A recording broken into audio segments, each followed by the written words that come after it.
ناسٹالجیا کشف بشیر خان پاکستان کے 75ویں یوم آزادی کے موقع پر پاکستان کی تاریخ میں آئین کے ساتھ ہونے والے کھلواڑ پر لکھا گیا کالم آئین پاکستان میں مرضی کے ٹانکے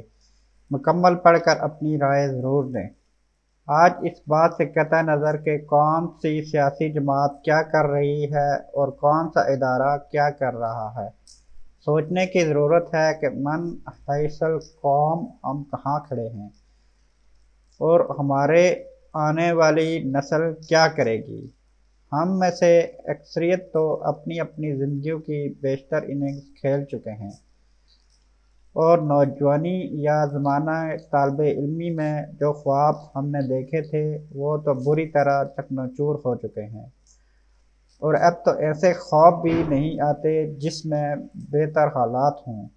بلکہ اب تو ملکی حالات بارے خوفناک خدشات کی وجہ سے خواب بھی آ کر ڈراتے ہیں۔ مجھے یاد ہے زمانہ طالب علمی میں جب پروفیسر احمد حسن ہمیں پولیٹیکل سائنس پڑھاتے تھے تو آئین پاکستان پڑھتے ہوئے ایسا لگتا تھا کہ جیسے ہم بڑے ہی خوش قسمت ہیں کہ ہمیں اتنا متوازن آئین پاکستان ملا ہے۔ لیکن جیسے جیسے آئین پاکستان کو پڑھتے گئے تو احساس ہوا کہ جو کچھ اس میں لکھا ہے وہ تو حقیقت میں ہو ہی نہیں رہا۔ مجھے یاد ہے میں نے ایک دن پروفیسر احمد حسن سے پوچھا تھا کہ ہمیں جو آئین پاکستان بارے پڑھا رہے ہیں وہ تو ریاست میں ہمیں نظر ہی نہیں آتا، تو انہوں نے مجھے جواب دیا تھا کہ عملی طور پر آئین پاکستان منسوخ ہے، لیکن میں تو آپ کو وہی پڑھا رہا ہوں جو آئین پاکستان کی کتاب میں لکھا ہے۔ یہ 8ویں ترمیم کے آنے سے پہلے کی غالباً 1985 کے اوائل کی بات ہے،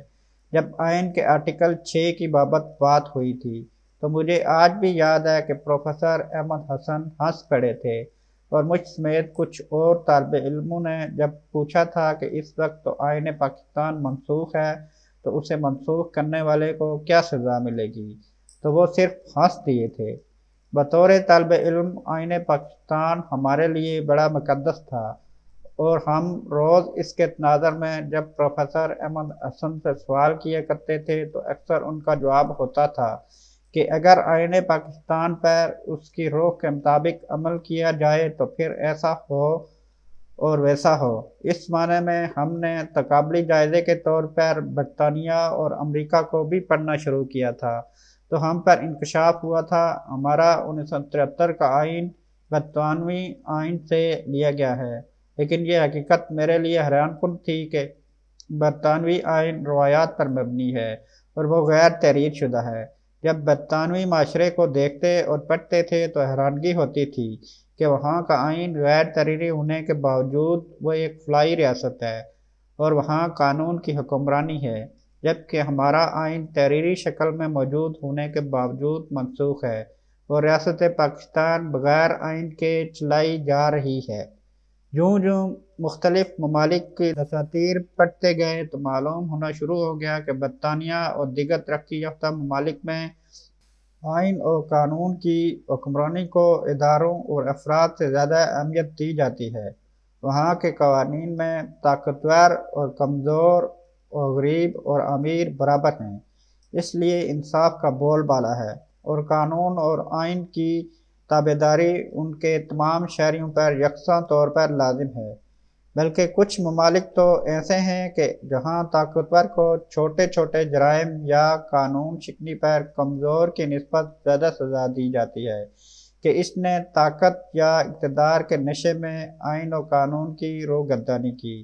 چند سال پہلے میرے قریبی دوست لارڈ شوکت نواز لندن سے آئے تھے۔ لارڈ شوکت نواز برطانیہ کے ایک شہر کے لارڈ میئر بھی رہ چکے تھے۔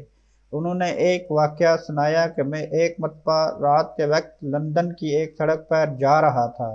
اور مقررہ سپیڈ سے تھوڑا سا تیز گاڑی چلا رہا تھا کہ مجھے لندن پولیس نے روک لیا۔ جب میں نے اسے اپنا تعارف بطور ممبر پارلیمنٹ کروایا تو اس نے مجھے فوراً جرمانہ کر دیا اور ساتھ کہا کہ چونکہ آپ قانون ساز اسمبلی ہاؤس آف لارڈز کے ممبر ہیں اور اگر میں ایک قانون ساز کو جرم پر جرمانہ نہیں کروں گا تو عام شہری کس طرح قانون کی پاسداری کریں گے۔ ان کے مطابق پولیس والے نے انہیں کہا کہ اگر ہم عام شہری ہوتے تو میں شاید آپ کو وارننگ دے کر چھوڑ دیتا، لیکن اگر قانون ساز ادارے کا رکن ہی قانون کی خلاف ورزی کرے گا تو یہ ایک سنگین جرم سمجھا جائے گا، اس لیے میں آپ کو زیادہ جرمانہ کر رہا ہوں۔ یہ ہے مذہب اور ترقی یافتہ ممالک میں قانون کی پاسداری۔ اگر روایات، اخلاقیات اور ملکی قوانین کی پاسداری اور بلا امتیاز سزاؤں کا خوف ہو تو پھر آئین کے لکھے یا نہ لکھے جانے سے کوئی فرق نہیں پڑتا۔ پاکستان میں آج تک اس کے الٹ چل رہا ہے اور طاقتور کمزور پر حاوی ہے، اور قانون اور آئین بھی طاقتور کے گھر کی باندھی بن چکا ہے۔ آئین کو سیاسی اور طاقتور گروہوں نے موم کی ناک بنا رکھا ہے، اور ہماری بدقسمتی ہے کہ ہمارا تیسرا اور اب تک کے آخری آئین کو بنے 49 سال ہو چکے، لیکن ہم آج بھی اس کے مختلف آرٹیکل کی تشریحات میں مصروف ہیں، جبکہ عوام کی فلاح کے متعلقہ تقریباً 30 کے قریب آرٹیکل پر عمل درآمد بھی ناممکنات میں سے ہے۔ الجھے ہوئے اور دشوار گزار عدالتی اور ادارہ جاتی طریقہ کار کی وجہ سے ریاست پاکستان کے عوام اپنے بنیادی حقوق کے حصول کے لیے عدالتوں میں جانے سے قاصر ہیں۔ ویسے بھی جس ریاست میں عوام کو بے روزگاری، ناانصافی اور ظلم کا سامنا ہو اور ریاست ان کے بنیادی لوازمات مہیا کرنے میں بری طرح ناکام ہو، وہاں کے عوام کے کون سے بنیادی اور انسانی حقوق؟ میں سمجھتا ہوں کہ پاکستان غالباً واحد ملک ہے جس میں اتنے تواتر سے عدالت عالیہ اور سپریم کورٹ میں مختلف آئینی آرٹیکل پر آئے دنوں تشریح ہوتی نظر آتی ہے۔ ویسے بھی کسی بھی نظام میں پارلیمنٹ ہی سپریم ادارہ ہوتا ہے جو قانون سازی کرتا ہے، اور اس کی قانون سازی کا اولین مطمع نظر اختیار کر کے باشندوں کی زندگی آسان کرنا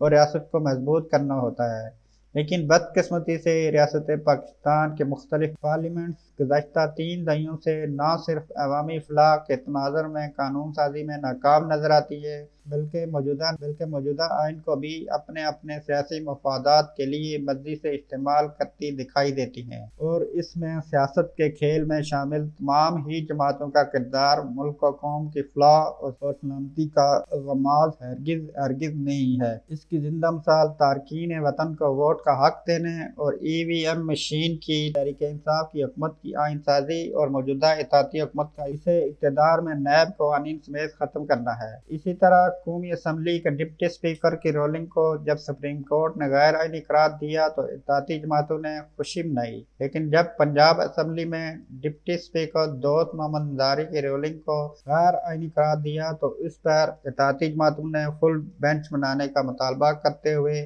عدلیہ کے خلاف مہم جوئی شروع کر دی۔ پاکستان کے اولین 9 سال بغیر آئین کے گزارے، اور 1956 میں بننے والا پہلا آئین 2 سال سے بھی کم وقت میں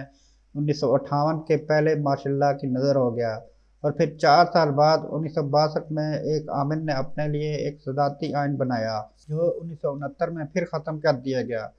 1969 سے 1973 تک غیر آئین کے گزارنے کے بعد مملکت قرارداد کو پہلا متفقہ آئین 1973 میں ملا، جو آج تک اپنی اصل رخ کے مطابق نافذ ہونے کی راہ تک رہا ہے۔ اس آئین نے پاکستان کو 1977 میں 11 سال کے لیے اور پھر 1999 میں تقریباً 9 سال کے لیے زبان بند کر کے پابند سلاسل بھی رکھا گیا۔ میں سمجھتا ہوں کہ آئین پاکستان 1973 کی بڑی ہمت ہے کہ تمام سیاسی جماعتوں، اداروں اور طاقتوروں کی گستاخیوں، حکومت عدولیوں اور زیادتیوں کے باوجود آج بھی قائم ہے اور عوام کے حقوق اور فرائض کی بات کرتا ہے۔ بات زمانہ طالب علم کی ہو رہی تھی تو مجھے یاد آیا کہ پروفیسر احمد حسن سے جب بھی ہم دوست آئین پاکستان کی ایک امر کی معطلی بارے اور بالخصوص آئین پاکستان معطل کرنے یا توڑنے پر سزائے موت بارے پوچھتے تھے تو وہ اکثر کہا کرتے تھے کہ لیکچر کے بعد آپ لوگ میرے کمرے میں آ جانا، وہاں تفصیل سے بات کریں گے۔ جنرل ضیاء الحق کا دور تھا۔ آج بھی جب میں نئے عمرانی معاہدے کی تشکیل بارے لکھتا ہوں تو کچھ لوگوں کو بہت برا لگتا ہے، لیکن اس بات سے انحراف ممکن نہیں کہ پاکستان میں موجودہ آئین کے ساتھ جس قسم کا ہاتھ ہو چکا ہے، اس کی مثال بھی دنیا میں نہیں ملتی۔